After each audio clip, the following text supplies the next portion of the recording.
اللهم نحمده ونصلي على رسول الكريم أما بعد أعوذ بالله من الشيطان الرجيم بسم الله الرحمن الرحيم الحمد لله رب العالمين الرحمن الرحيم مالك يوم الدين إياك نعبد وإياك نستعين اهدنا الصراط المستقيم صراط الذين أنعمت عليهم غير المغضوب عليهم ولا الضالين آمين.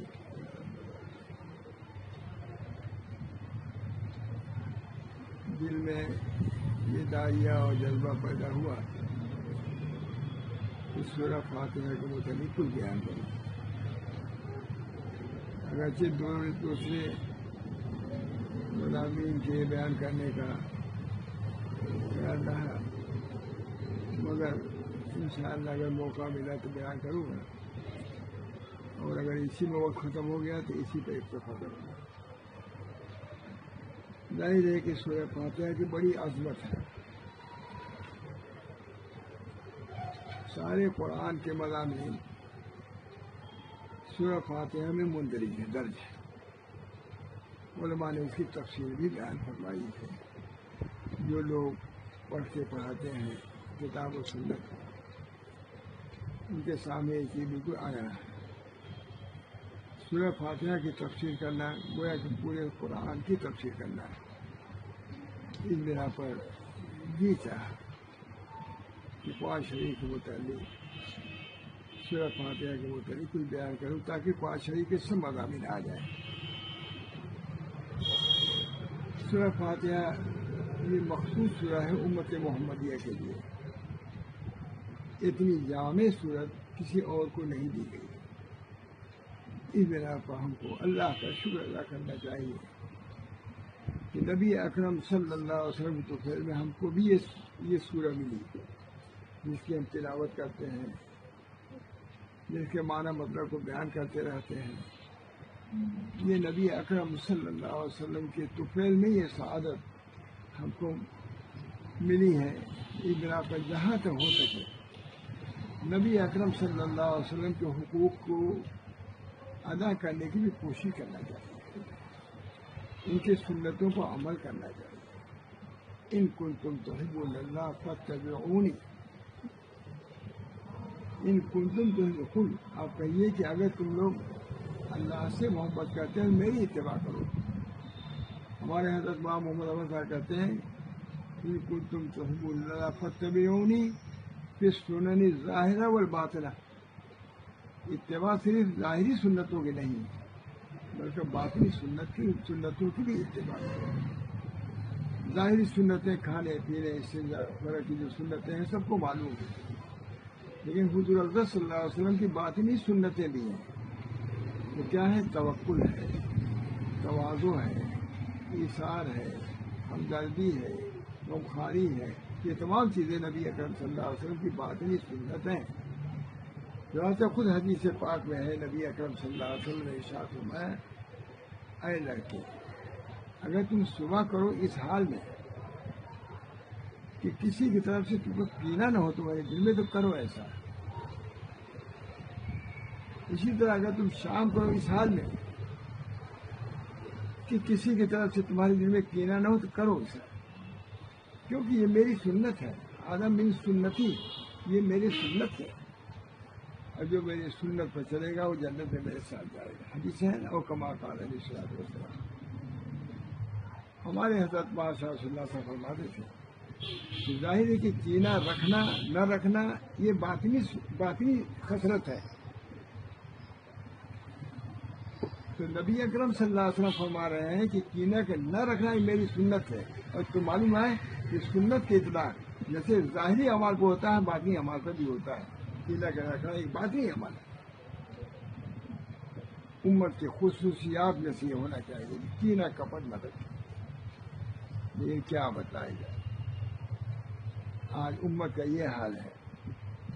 چھری دم کے مردان راہ خدا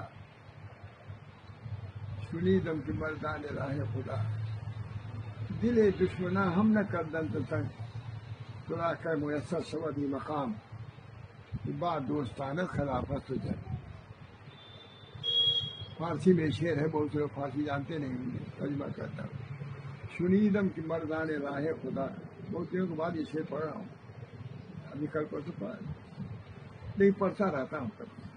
لوگوں کے سامنے آج پڑھا بہت دنوں بعد، جبکہ اس کی سخت ضرورت ہے ہمارا سخت ضرورت.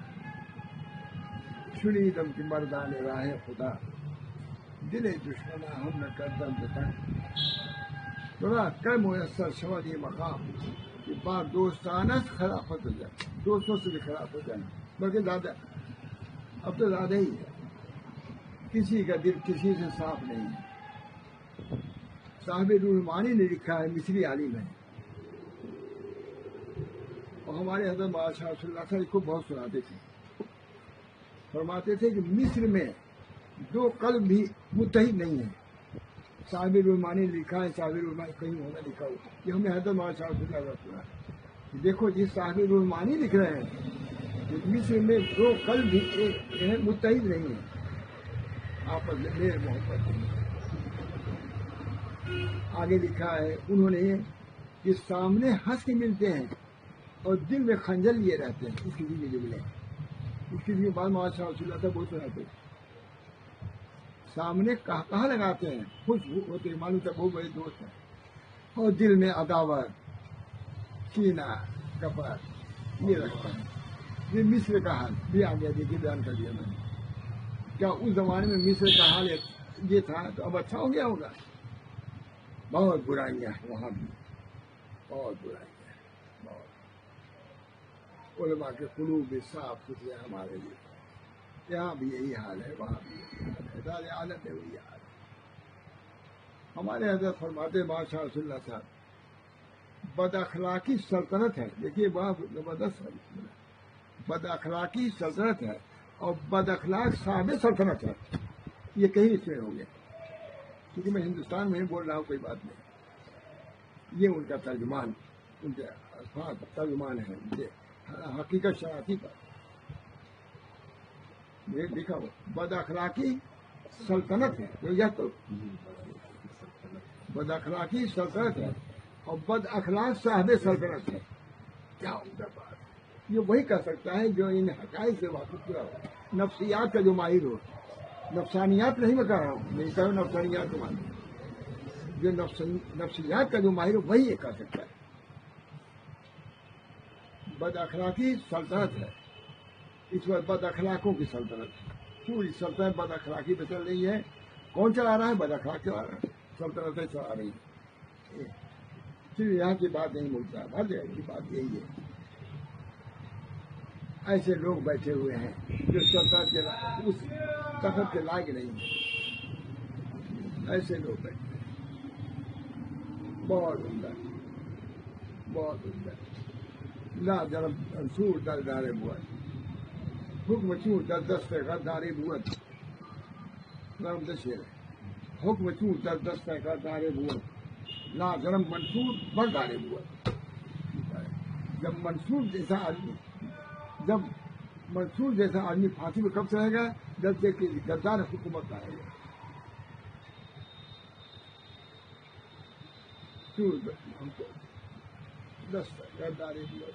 حکم چون در دست غدار بوت لا جرم منصور بردار ہو جائے، پھانسی میں چڑھ جائے گا. اس بنا پر عام بد اخلاقی ہے، سلطنت رعایا ساتھ کوئی قید نہیں. نبی اکرم صلی اللہ علیہ وسلم کے زمانے میں کچھ اخلاقی کی ہوا چل گئی تھی. فرمایا رسول اللہ صلی اللہ علیہ وسلم نے، مدینہ سے یمن کے سلطنت تک جائے گا سونے کی ٹوکری لے کر کے، کوئی پوچھنے والا نہیں ہوگا. اور آج بھی وہاں کچھ اثرات ہیں، نہیں بگڑ رہے ہیں، آج بھی اثرات ہیں ہم سے جب سے گئے، لیکن بدل رہے ہیں. وہ نبی اکرم صلی اللہ علیہ وسلم نے فرمایا، گھبراؤ نہیں، ایک ایسا وقت آنے والا ہے کہ مدینہ سے صنعاء تک عورت بوڑھی عورت جائے گی سونے کا ٹوکرا لے کر کے، کوئی پوچھنے حال نہیں ہوگا. یعنی کوئی کوئی داکہ زنی نہیں ہوگی. آئے کاش کی. حضرت عمر بن عبدالعزیز کی نام مشہور ہے کہ بکری اور بھیڑ چاہے روایت کیسی ہے لکڑی اور بھیڑیا دونوں ایک ساتھ پانی پیتے. جب نیت صحیح ہوتی ہے اس کے نتائج بھی صحیح ہوتے ہیں, اس کے برکات صحیح آتے ہیں. اللہ کے ہاتھ میں سب کچھ. وہ ہماری نیتوں کو بھی جانتا ہے, ہمارے انعامات کو خوب جانتا ہے کہ کس سے یہ خوش ہوں گے کس سے نہ. ہماری نیتیں خراب ہیں, نیتوں میں فطور آ گیا ہے. اللہ تعالی ہم سب لوگوں کو اپنے فضل و کرم سے اچھے اخلاق عطا فرمائے. کوئی بادشاہ تھا, وہ کہتا تھا کہ دیکھو دوسرے خلق سلطنت ہے, اس سے بڑھ کے کوئی سلطنت نہیں ہے. دوسرے خلق جس کو دوسرے خلق دے دیا گیا پھر کوئی نہیں کہتا. جس باپ نے اپنے لڑکے کو حسن خلق حسن ادب دے دیا اسے نہیں پوچھا جائے گا کہ تمہیں کیا دیا. کچھ نے دیا, حسن خلق دے کے گیا ہے تو سب کچھ دے گیا. حسن خلق کی کوئی پرواہ نہیں, کوئی پرواہ نہیں. غلط تعلیم دی جا رہی ہے, غلط تربیت دی جا رہی ہے. شام میں ایک لڑکا تھا, شامی عالم نے لکھا ہے, ایک لڑکا تھا اسے چوری کیا, حکم ہوا کہ اس کا ہاتھ کاٹ دیا جائے. جب ہاتھ کاٹا جانے لگا تو اپنے ماں کو برا بھلا کہنے لگا. لوگوں نے کہا بھائی اس حالت میں ماں ہی کو یاد کرتا ہے, ماں ہی کو یاد کرتا ہے, تو ماں ہی کو برا بھلا کہہ رہے ہو. اس نے کہا اگر میری ماں تربیت صحیح کیے ہوتی آج مجھے یہ نتیجہ نہ دیکھنا پڑتا. ہاتھ کاٹا جاتا. میں چھوٹا تھا, اپنے پڑوسنوں کے گھروں سے انڈا چوری کر کے لے آتا تھا. تو میری ماں بلبل کی طرح چہچہاتی تھی کہ میرا لڑکا انڈا چوری کر کے لے آیا, چہچہاتی تھی. آج اگر مجھے وہیں روک دیتی تو آج میری یہ نوبت نہ ہوتی. میں چوری. تربیت ضروری ہے کہ ہندوستان میں نہیں ہے, نہیں میرے دوست, مصر میں بھی نہیں ہے اور شام میں بھی نہیں ہے. اگر تربیت حقیقی ہوتی آج وہ نتائج نہ ظاہر ہوتے.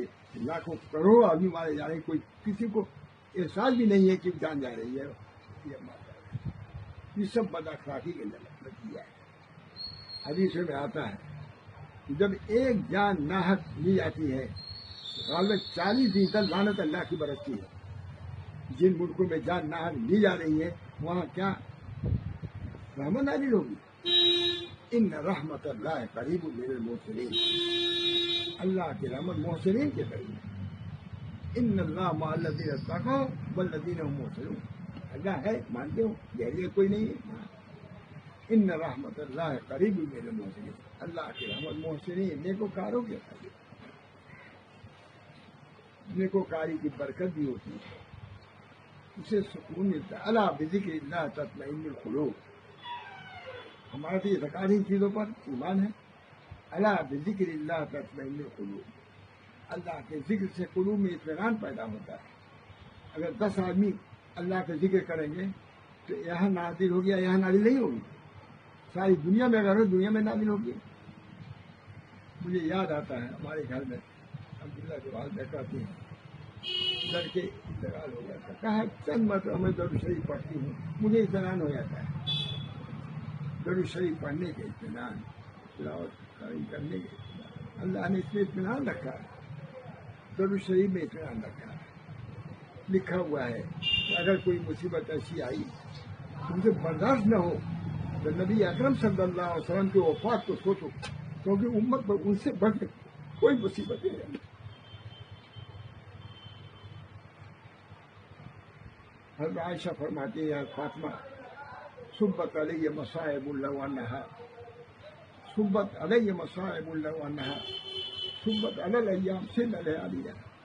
حضور کی وفات وہ ہے کہ اگر دن پر وہ مصیبت آتی تو دن رات ہو جاتی.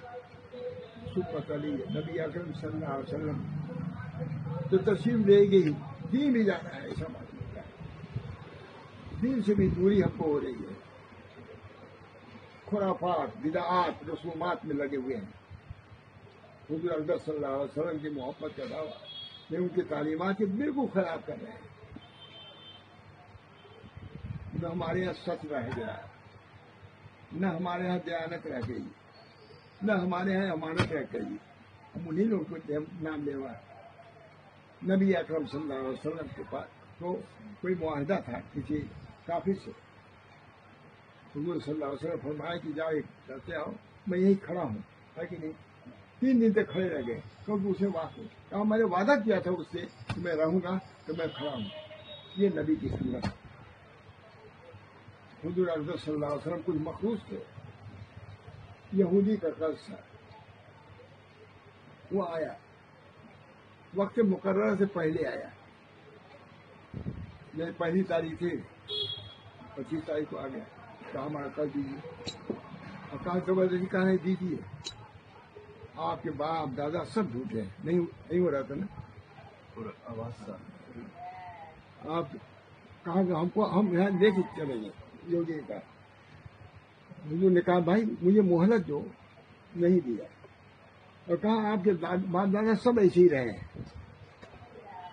اس یہودی نے کہا باپ دادا، کیونکہ اس نے اس لیے کہا تھا کہ باپ دادا جب نام آتا ہے تو آدمی برنگیختہ ہو جاتا ہے. ابھی تو مجھے کہہ رہا ہے، میرے باپ دادا کو بھی کہنے لگا.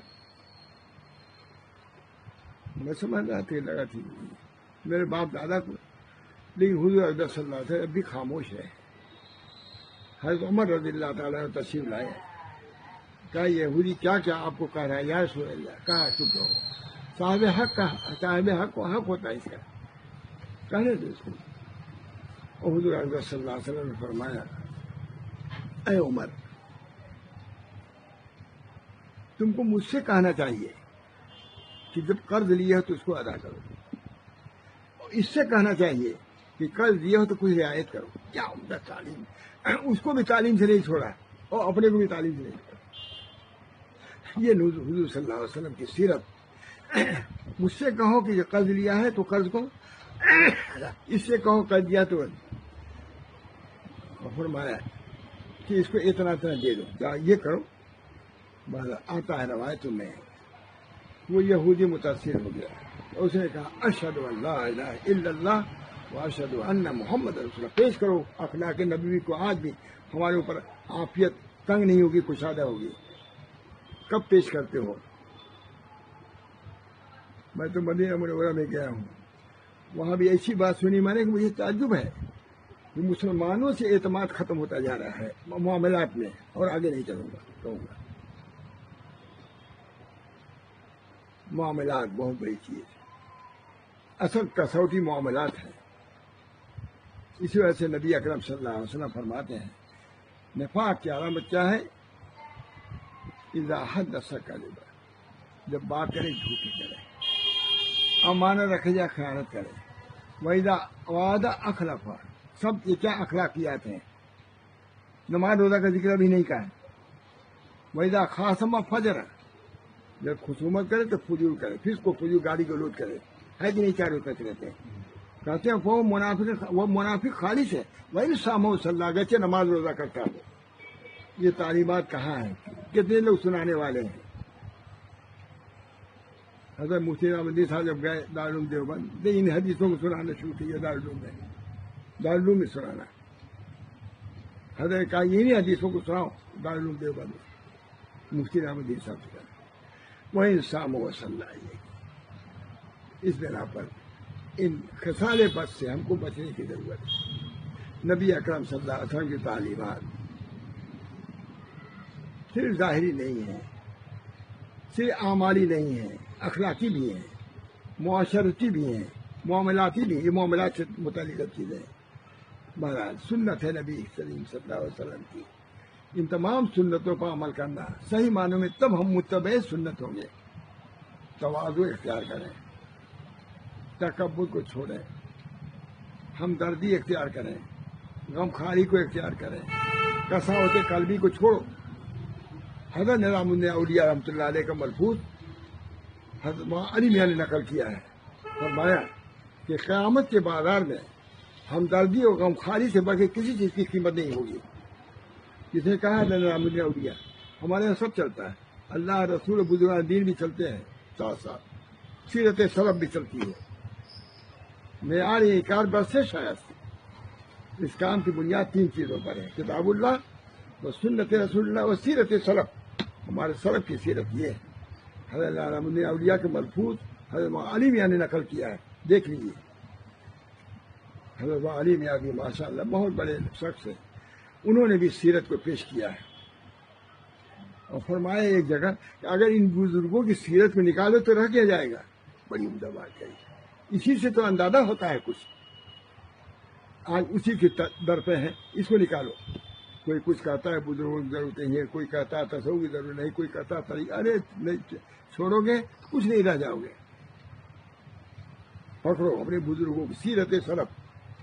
شیخ قوام الدین میگویت شیخ قوام الدین کہتے ہیں کہ سیرت معیار انکار برس شاید اس کام کی بنیاد 3 چیزوں پر ہے: کتاب اللہ و سنت رسول اللہ و سیرت سلف. سلف کی سیرت اختیار کرو ورنہ گمراہی میں پا جاؤ گے. آج کچھ جو ہیں سب کچھ سیرت ہی سمجھتے نہیں. کتاب و سنت اصل ہے.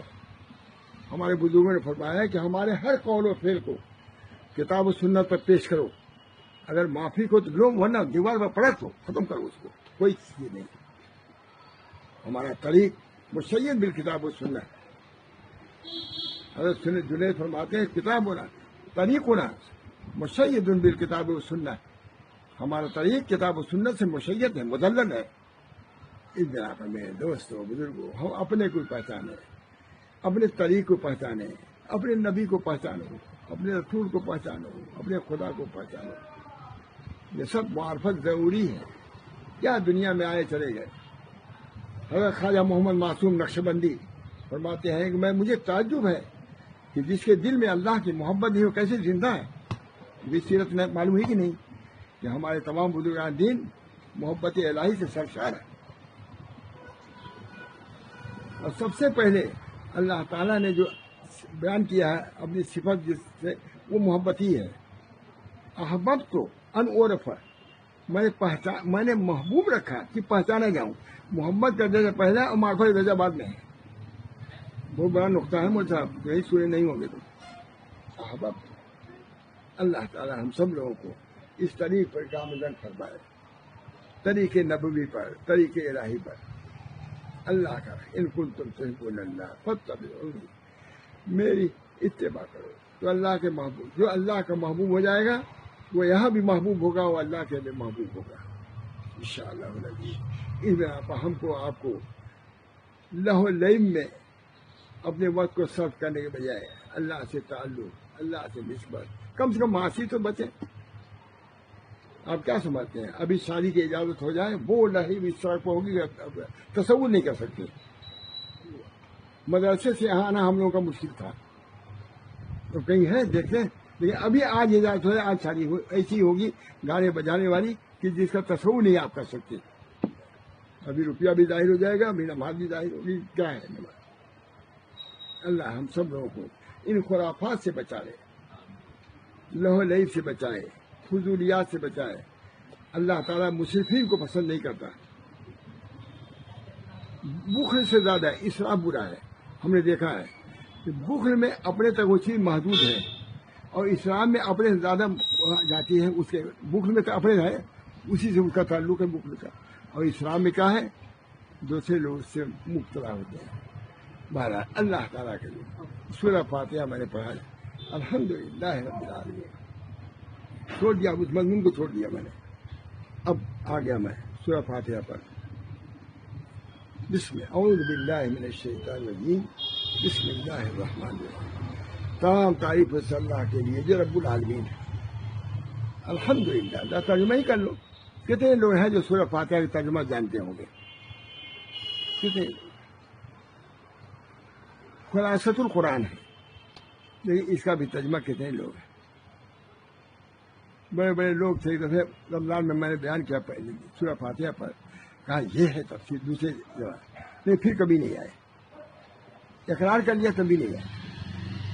الحمدللہ رب العالمین، الحمدللہ رب العالمین. تمام تعریف اس اللہ کے لیے رب العالمین۔ اعوذ باللہ من الشیطان الرجیم، اے اللہ میں پناہ مانگتا ہوں شیطان مردود سے، کیونکہ وہ ایسا ہے کہ تلاوت میں بھی بہکا سکتا ہے۔ یہ میرا نقطہ ہے، پسند کرتے ہیں علماء۔ اعوذ باللہ پہلے کیوں کہا ہے؟ تمام تعریف اس اللہ کے، پناہ مانگتا ہوں شیطان کیونکہ تلاوت کرتے کرتے بھی گمراہ کر سکتا ہے۔ اس کے لیے مدد کس سے ہے؟ اللہ کی رحمت۔ بسم اللہ الرحمن الرحیم، تمام تعریف اللہ کے لیے رب العالمین ہے۔ رب بنے مربی، یہ نہیں صرف تم کو جو گیہوں آٹا دیتا ہے، وہی معرفت بھی دیتا ہے، وہی محبت بھی دیتا ہے، وہی نسبت بھی دیتا ہے۔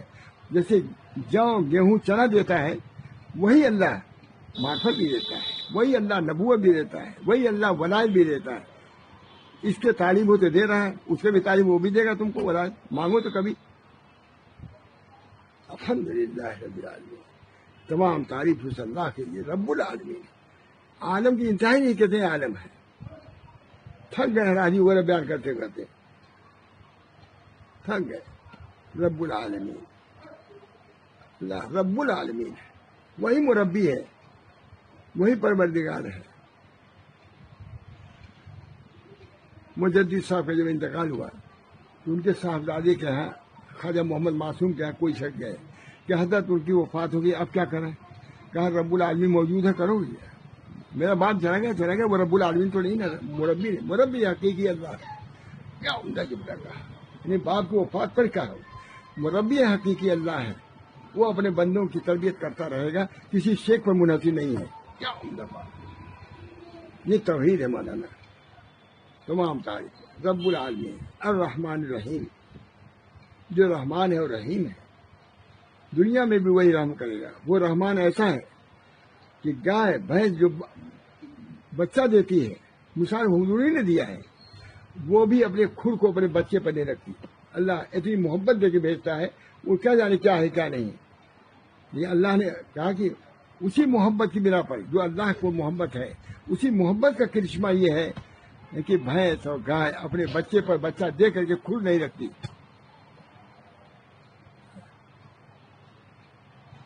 یہ رحمان الرحیم کا ایک کرشمہ ہے کہ گائے اور بچے، گائے اور بھینسوں میں اس کا اثر ہے، تو پھر انسان میں ہونا چاہیے کہ نہیں؟ رب العالمین الرحمن الرحیم مالک یوم الدین، اس کا تعلق یہیں سے نہیں ہے، یوم الدین کا بھی مالک ہے، یوم الدنیا کا بھی مالک ہے۔ اب اس پہ اشکال ہوتا ہے کہ مالک یوم الدین ہی تھوڑے نا، مالک یوم الدنیا بھی ہے اللہ تعالیٰ۔ تو کہتے ہیں یہاں امریکہ کا صدر، ہندوستان کا صدر ہوتا ہے، میں بھی کچھ ہوں، اس وجہ سے اللہ نے چھوڑ دیا جا رہا ہوں، تمہارا ذکر بھی نہیں کرتے ہیں، ورنہ یہاں اصولی شرط ہے مالک یوم الدین، دنیا ون دین ہونا چاہیے، ایک اشکال ہونا چاہیے نہیں، وہ اشکال ہوتا ہے۔ مالک یوم الدین ہی تھوڑے نا قیامت ہی نہیں، بلکہ دنیا کے دن کا بھی مالک ہے۔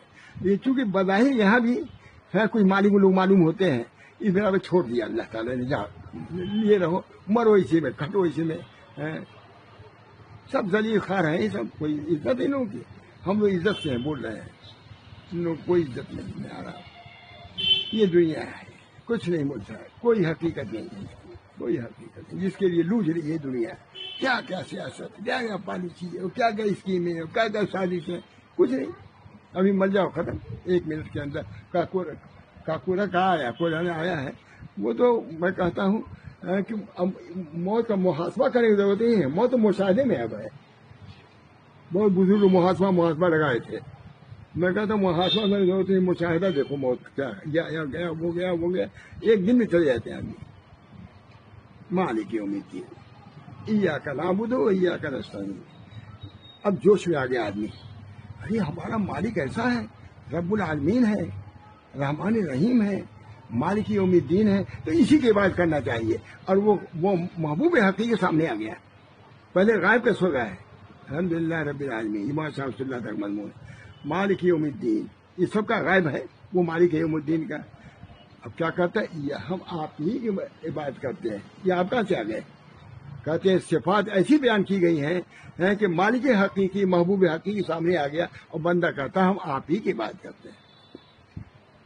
کہتے ہیں اسی میں پورا نسبت احسان سے اللہ پہنچا دیتا ہے، نسبت احسان انت عبد اللہ کا لگا طرح، ایسی بات کو جو ہے اللہ کو تم دیکھ رہے ہو، وہی دیکھ گھڑی ٹھیک ہے نا؟ جی ٹھیک ہے. ہاں.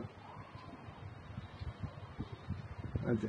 مالک یوم الدین ایاک نعبد و ایاک نستعین. پہنچ گیا بندہ اللہ تک. اب تک کہتا ہے مالک یوم الدین تک کہا، غائب کیسے گا اس کو کہتے ہیں. اس کے بعد کہتا ایاک نعبد و ایاک نستعین. اب تو اللہ آپ سامنے آ گیا. آپ تو رب العالمین تھے، آپ رحمان رحیم تھے، معلوم کہاں تھے؟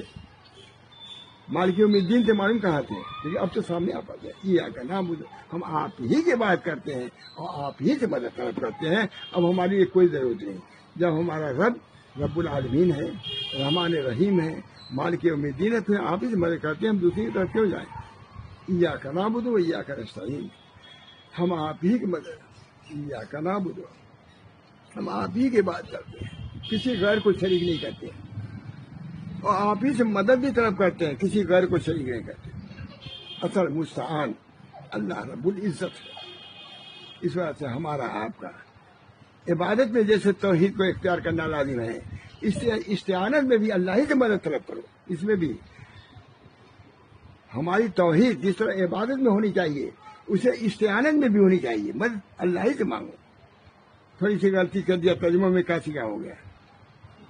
ہم آپ ہی کی بات کرتے ہیں، آپ ہی سے مدد طلب کرتے ہیں.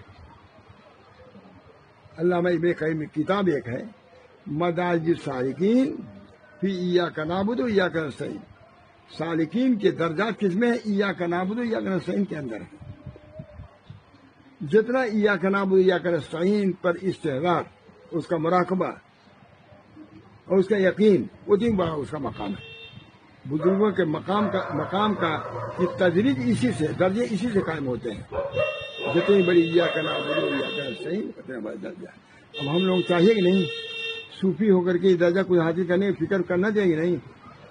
خانقاہ میں رہتے ہو، نسبت احسان حاصل کرنا ضروری ہے کہ نہیں؟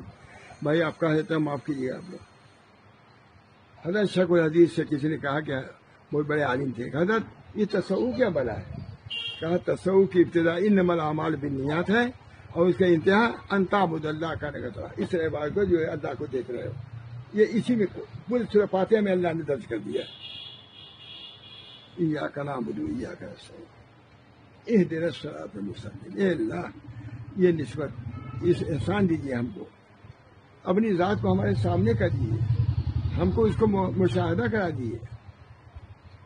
ایک آن کے لیے اپنے سے ہم کو جدا نہ کیجیے. جب یہ بات ہے تو ہم کو ہدایت دیجیے. دیکھیے کئی بڑی ہم کو ہدایت، اہدنا الصراط المستقیم، ہم کو ہدایت دیجیے. بس کافی تھی دعا، لیکن نہیں، آگے فرما رہے ہیں اہدنا الصراط المستقیم، ہم کو ہدایت دیجیے صراط مستقیم کی. لیکن کہتے ہیں صراط مستقیم کے لیے ضروری ہے کہ صراط مستقیم والوں کے ساتھ رہو. ایسا کافی تھی دعا کی نہیں. علامہ نے تو لیا ہے کہ اجمع دعا، سب سے جامع دعا یہی ہے، کیونکہ قرآن کے اجمع سور میں اس کی ہے، اس کا ذکر ہے. یہ دعا جو ہے اجمع الادعیہ وہ اشمل الادعیہ ہے. یہ سورہ اجمع سور ہے. دعا اہدنا الصراط المستقیم، ہم کو ہدایت یہ صراط مستقیم. ہدایت دیجیے نے خالی نہیں کہا، صراط مستقیم کی ہدایت. اتنے میں بھی اکتفا نہیں کیا. دیکھیے پوری سورت دعا میں چل رہی ہے، صراط الذین انعمت علیہم، ان لوگوں کا راستہ جن پر آپ نے انعام کیا ہے، ان کا راستہ دکھائیے، ان کا راستہ دکھائیے جن پر آپ نے انعام کیا. وہ کون لوگ ہیں؟ انبیاء، صدیقین، شہداء، صالحین. قرآن نے خود بیان کر دیا. ان کا راستہ بتائیے. اور جو اس کے خلاف ان کا راستہ نہیں، وہ کون راستے ہیں؟ مغضوب علیہم والضالین. مغضوب علیہم کی ایک تفسیر کیا ہے؟ تفسیر ہے کہ نہیں؟ مغضوب یہ ہے، مغضوب علیہم، مغضوب وہ ہے جو پڑھ لکھ کر کے گمراہی اختیار کرتا ہے. یہود کا یہی حال ہے. اور ظالم بے پڑھے گمراہی میں اختیار کیا ہے. مغضوب سے مراد یہود ہے اور ظالم سے مراد نصارہ ہے. دیکھیے عربی کتابوں میں بھی ہے، میں نے یہی دیکھا، اس وجہ بیان کر رہا ہوں. غیر المغضوب علیہم، معلوم ہوا کہ راستے پہ چلنے کے لیے جیسے صالحین کی ضرورت ہے، ایسے ہی غیر صالحین سے بچنے کی ضرورت ہے. مغضوب علیہم والضالین یہ کیا ہے؟ غیر صالح لوگ ہیں. اور انبیاء، صدیقین، شہداء، صالحین، یہ لوگ کن کا راستہ ہے؟ یہ راستہ کیا ہے؟ یہ سیدھا راستہ ہے، اس پر چلو گے اللہ تک پہنچ جاؤ گے. کری عمدہ بات. اس کے بعد آمین سے سب کر دیا، آمین یا رب العالمین، مہر لگا دیا، غیر المغضوب علیہم. ایسے اللہ ہم کو ہدایت دیجیے، ایسا کافی تھا. ان لوگوں کے راستے کی ہدایت کیجیے جو کہ آپ کے منعم، جن پر انعام کے انعام تعلیم، نہ ان لوگوں کا راستہ جو مغضوب ہے، جن پر آپ کا غضب ہے. اتنی بڑی بڑی نافرمانیاں کیا ہے کہ آپ کے غضب کے مستحق ہو چکے ہیں حدیثوں سے معلوم. ایک بات یہ بھی کہوں، ایک جگہ میں گویا پور میں بیان کر رہا تھا. جب یہاں تک بیان کیا تو تھوڑا سا دوسری جماعت کے آدمی تھے، فوراً کہا مولانا ہم لوگوں کے اشکال کا جواب سورہ فاتحہ میں موجود ہے، ہم کو پتہ نہیں ہے، میں اس سے توبہ کرتا ہوں، میں آ گیا ہوں آپ کے ساتھ، آپ سے مرید ہوں گا. اسی وقت کا مرید ہوں. بہت بڑے آدمی تھے. اللہ تعالیٰ کا شکر ہے کہ سورہ فاتحہ میں بہت کچھ اللہ نے بیان فرمایا ہے. اللہ تعالیٰ ہم سب لوگوں کو اس سورہ فاتحہ کو سمجھنے کی توفیق دے. اس سورہ فاتحہ کیا ہمیں ہر رکعت میں پڑھی جاتی ہے، ہر رکعت میں پڑھی جاتی ہے، ہر رکعت میں دعا کی جاتی ہے. ہمارے ایک مفتی صاحب تھے تو وکیل کہتے تھے کہ اتنی مرتبہ ہم لوگ یہ دعا پڑھ رہے ہیں لیکن یہ قبول نہیں ہو رہی ہے. کیا مطلب؟ دل سے نہیں کر رہے ہیں. جو تقاضا ہے دعا کے قبولیت کا، اس سے ہم لوگ عاری ہیں. اللہ ہم سب لوگوں کو دین حق پر قائم دے رکھے. جو مصیبتیں دین حق پر آ رہی ہیں اللہ تعالیٰ اسے محفوظ دین حق کو بھی رکھے، اس میں کوئی کمی ذاتی نہ ہونے پائے، اور ہم لوگوں کو اس پر گامزن فرمائے، ثابت قدم رکھے. اللہ مجھے بھی ہے، آپ کو بھی ہے، تمام بچوں کو بھی، تمام مومنین کو بھی ان بیماریوں سے، بلکہ غیر مسلمین سبھی کے لیے دعا تو عام ہوتی ہے. یہ دعائیں ایسی ہیں جو عام ہیں. زلزلے کی دعا ہے، سیلاب کی دعا ہے، اس میں تخصیص بھی کچھ نہیں ہے، سب کے لیے دعا کرنا چاہیے. اللہ ان زلزلوں سے محفوظ رکھے، ان طوفانوں سے محفوظ رکھے، ان سیلابوں سے محفوظ رکھے. اللہ ان بیماریوں سے ہم سب کو محفوظ رکھے. یہ بہت دعا عام ہونی چاہیے، اس میں کوئی تخصیص نہیں ہے. اللہ تعالیٰ ہم سب لوگوں کو اپنے دین کو سمجھنے کی توفیق دے. جو لوگ دین کو سمجھتے بھی نہیں، دین میں بڑی وسعت ہے، بڑی برکت ہے، بڑی وسعت ہے. اس بنا پر اللہ تعالیٰ ہم سب لوگوں کو دین حق پر قائم دائم رکھے، اس کے برکات سے ہم سب لوگوں کو مالا مال فرمائے. سارے عالم میں اللہ تعالیٰ حضور اقدس صلی اللہ علیہ وسلم کی رحمت کو عام کام فرما دے. اللہ تعالیٰ عافیت دائرہ فرمائے. دعا بھی کر لو. اللہ تعالیٰ ان باتوں کو جو میں نے بیان کیا ہے، اگرچہ بہت سی باتیں ذہن میں نہیں تھی وہ بیان ہوئی ہیں، اللہ تعالیٰ اس کو بھی ٹھیک اللہ تعالیٰ اس کو بھی قبول فرمائے اور اس پر عمل کی توفیق دے. وآخر دعوانا ان الحمد للہ رب العالمین. آ گیا